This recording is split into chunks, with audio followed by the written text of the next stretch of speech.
যে গত মাসের 18 তারিখে একটা ভয়াবহ অগ্নিকাণ্ড হয়েছিল, সেটার অগ্নিকাণ্ডের আজকে যে রিপোর্টটা পেশ করা হয়েছে, তদন্ত রিপোর্ট, সেটার উপরে আলোচনা হয়েছে। তা এটার যেগুলো চুম্বক অংশ সেগুলো আমি বলছি। ব্যাপক প্রচারণা আগামী 2-3 দিনের মধ্যে শুরু হবে। নির্বাচন কমিশন ব্যাপক প্রস্তুতি নিয়েছে, আমি জানি এই প্রচারণার জন্য। 1 প্রবাসী, 2 সরকারি চাকরিজীবী যারা কর্মসূত্রে নিজের কনস্টিটিউয়েন্সির বাইরে দাপ্তরিক দায়িত্ব পালন করেন, 3 যারা আইনি হেফাজতে আছেন, 4 যারা নির্বাচনের দিনে দায়িত্ব পালন করেন। যেগুলোর ফাইন্ডিংস ছিল, প্রথম কথা হচ্ছে যে এই আগুনটা লেগেছে হচ্ছে কার্গো ইয়েতে, এবং এর আগে প্রথম যে অবস্থাটা ছিল যে এই তদন্ত কমিটি পেয়েছেন যে বিভিন্ন কুরিয়ার এজেন্সির জন্য নির্ধারিত 48টি ছোট ছোট লোহার খাঁচার অফিস ছিল সেখানে। কুরিয়ার শেডের ভিতরে অফিস এলাকায় ফায়ার অ্যালার্ম, স্মোক ডিটেক্টর ও স্প্রিংকলার ছিল না। আপনি জানেন স্প্রিংকলার দিয়ে পানি দেওয়া হয়। কোনো অগ্নি নির্বাপক হাইড্রেন্ট ছিল না। কোনো ধরনের নিয়মের তোয়াক্কা ও সতর্কতা ছাড়াই পলিথিনে মোড়ানো কাপড়ের রোল, রাসায়নিক পদার্থ, সংকুচিত বোতলের পারফিউম এবং বডি স্প্রে, ইলেকট্রনিক জিনিসপত্র, ব্যাটারি, ওষুধজাত পণ্যের কাঁচামালের মতো যুক্ত।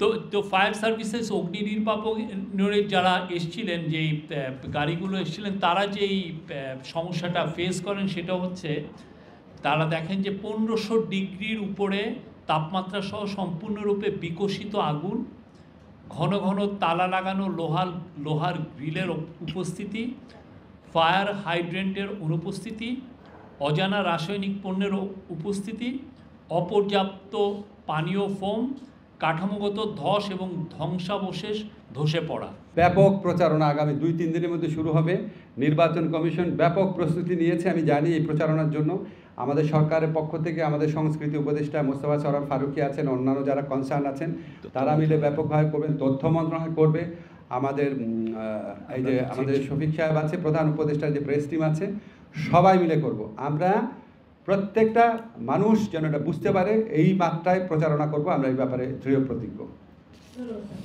জি, আমার নাম আহমেদ রেজা, আমি যমুনা টেলিভিশনে কাজ করি। আমি মূলত আইন শৃঙ্খলা পরিস্থিতিটা কেমন থাকবে সেটার জন্য গতকালকে প্রধান উপদেষ্টার বাসভবন যমুনায় সেখানে একটি লটারি করা হয়েছে। বিশেষ করে এটা নিয়ে আমি কোনো কমেন্ট করব না। আমার বিষয়ে প্রশ্ন করেন, আইন শৃঙ্খলা নিয়ে প্রশ্ন করলে আমাদের স্বরাষ্ট্রমন্ত্রী নির্বাচন সাথে জড়িত হয়েছে।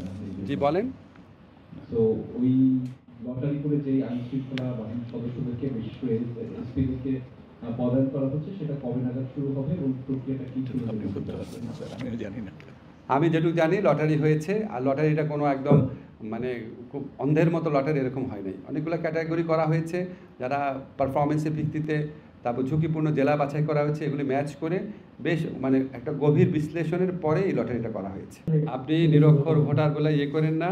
বাংলাদেশে যারা নিরক্ষর ভোটার বলছেন, ওনারাই বাংলাদেশের স্বাধীনতা সংগ্রাম, গণতন্ত্র প্রতিষ্ঠার সংগ্রামে সবচেয়ে বড় অবদান রেখেছেন। ওনাদের পলিটিক্যাল জাজমেন্ট আমার আপনার চেয়ে অনেক বেশি অনেক ক্ষেত্রে। ওনারা যেন কোয়েশ্চেনটা বুঝেন, এই জন্য আমরা 3 মাস ব্যাপী প্রচারণা করব। 3 মাস ব্যাপী প্রচারণা করব। আর হচ্ছে হানা যেটা, সেখানে আপনার টিক চিহ্ন আর ক্রস চিহ্ন থাকবে, দেখে যেন বুঝতে পারেন। আমি ক্ষমাপ্রার্থী যে আমি যারা পোস্টাল ব্যালটের মাধ্যমে ভোট দিতে পারবেন 4টা ক্যাটাগরি, এই ক্যাটাগরিতে সংবাদকর্মীদের বিষয়টা এখন নাই আরপিওর বিধানের অনুযায়ী, কাজেই দুঃখিত। আপনারা তো ম্যাক্সিমাম যেখানে কাজ করেন এখানেই তো আপনারা ভোটার হিসেবে নিবন্ধিত আছেন না?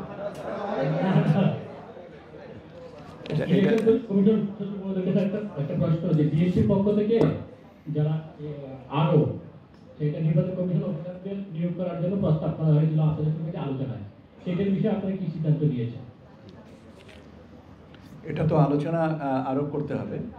আলোচনা করে যখনই সিদ্ধান্ত হবে জানিয়ে দেওয়া যাবে। এখনও তো পর্যন্ত এই ব্যাপারে কমিশন থেকে কোনো নির্ধারিত জানাতে হবে বলে দেন। আমি আবারও 1 প্রবাসী, 2 সরকারি চাকরিজীবী যারা কর্মসূত্রে নিজের কনস্টিটিউয়েন্সির বাইরে দাপ্তরিক দায়িত্ব পালন করেন, 3 যারা আইনি হেফাজতে আছেন, 4 যারা নির্বাচনের দিনে দায়িত্ব পালন করেন। এই 4 ক্যাটাগরি পোস্টাল ব্যালটের মাধ্যমে ভোট দিতে পারবেন এবং তাদের নিবন্ধনটা অ্যাপের মাধ্যমে হবে। একটু আগে স্যার জানিয়েছেন যে প্রবাসীদের ক্ষেত্রে আমরা কত সংখ্যায় নিবন্ধন পেয়েছি দেশের অভ্যন্তরে। এটা এর 4টার বাইরে এই মুহূর্তে আমাদের প্রভিশন নাই আরপিওতে। ধন্যবাদ আপনাকে।